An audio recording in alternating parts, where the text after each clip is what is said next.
Tapos tutukan ang pagsasara ng Tandang Sora Flyover, balik Maynila ang clearing operation ng MMDA. At gaya ng dati, may nasita na naman silang mga pasaway. Nakatutok si Mark Salazar. Nagkagulatan ulit sa paligid ng Binondo, Maynila sa pagbabalik ng MMDA sa lugar. Lahat ng inabutang obstruction hinakot. Ngayon lang naman, hindi na maulit. Hindi po kami pwede kong kunin sa Ortigas. Wala akong problema yon. Wala naman siyang babayaran. Punta lang mo doon. Sige po. 2 linggong nalingat ang MMDA sa lungsod dahil sa pagtutok nila sa isinarang Tandang Sora Flyover. Pinutakti raw tuloy ang MMDA ng reklamo ng mga motoristang inis na inis sa mga naka-double park sa Maynila. Kasi kanina, wala pa yung driver. Ngayon, tapos ngayon, nung may media na, saka siya.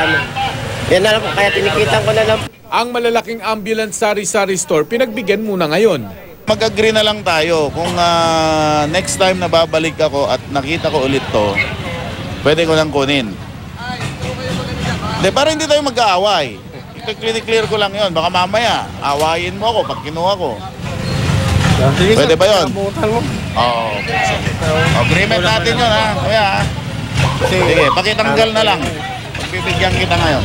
Sa Padilla Street, nagbanggaan pa ang mandato ng MMDA at Manila Traffic and Parking Bureau.